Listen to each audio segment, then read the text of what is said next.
Your screen time levels increased 10% last week. This was the notification that I received on Sunday morning, which many of you have probably seen. We are constantly on our iPhones, iPads, smartwatches, and the dependency of technology has dramatically grown over the past decade. Not only have our screen time levels risen, but the younger generation of kids are also growing more and more dependent on their screens. Working with children through competitive cheer and nannying, I'm constantly surrounded by the negative effects that children have when they are dependent on their devices. Substantial screen time has become a growing issue, and it needs to be limited. First, I will discuss why substantial screen time is an issue. Then, I will go over what has caused these problems for kids. And finally, we will look at ways in which we can help change society through our limitations. The increase of children being exposed to screens has led to an increase of many issues. Too much screen time can lead to health issues, as well as it takes away from many important developmental factors. Screen time directly affects mental disorders such as anxiety, depression, and sleep disorders.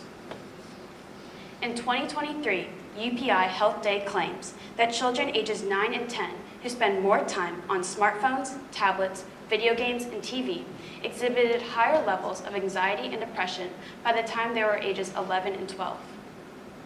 Frequent electronic time overstimulates the young brain, which affects the development of the frontal lobe, leading to cognitive decline. In 2023, the New York Presbyterian conducted an experiment using 8,000 kids and exposing them to different levels of screen time. In 2023, the New York Presbyterian states, according to data using a validated screening tool, kids who spent more than 4 hours a day on their screens showed delays in communication and problem-solving skills at ages 2 and 4.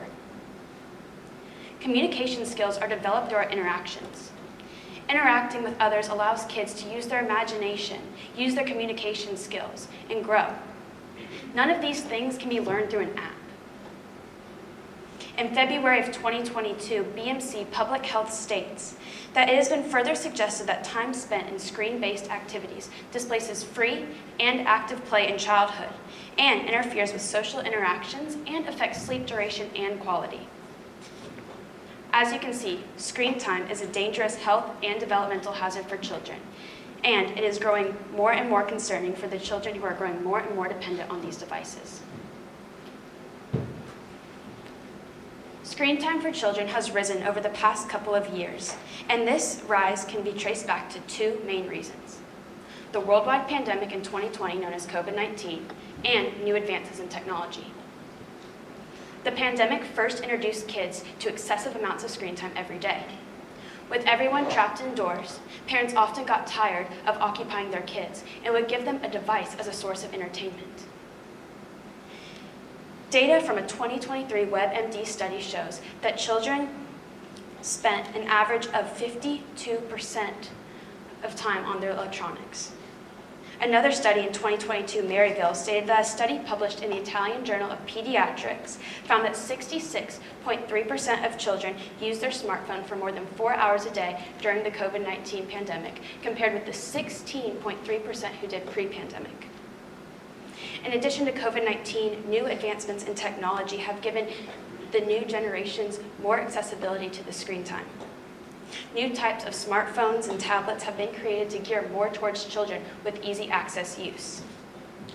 In 2021, the Charles Nectom Associates claimed that technology is in virtually every home in America, one way or another, with 96% of Americans having a TV and 94% of children ages 3 to 18 having access to the internet, either through a smartphone or a computer. After reviewing the problems and the causes, you may be wondering, what can we do to make a difference?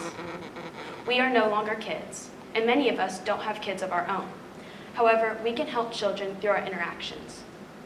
We can encourage kids to put down their electronic, go outside, and experience the real world.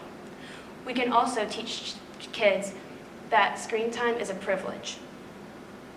In June of 2023, the NC for Biotech Information stated that we can reduce the possible negative effects of excessive screen time and promote children's healthy development and well-being by increasing knowledge and encouraging alternate activities that stimulate development. Another solution is to use screen time as a reward.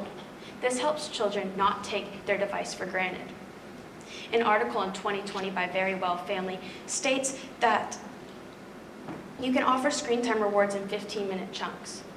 If your child behaves well before school, they earn 15 minutes. If they have a good day at school, they earn 15 more minutes. Screen time for children does not need to be completely eliminated, but there are many healthy ways that we can limit it. In conclusion, screen time has become a critical issue for the younger generation, and it needs to be fixed. Screen time causes developmental and health issues, and the rise of this screen time can be traced back to COVID-19 and new advancements in technology. In order to help the future generations, we can help expose kids to things in the real world and not just things that are on a screen. I encourage everyone in this room to help the future generations by leading by example. Try and spend less time on your phones or electronics this week, and hopefully you will receive the notification on Sunday morning saying your screen time levels went down 10% last week.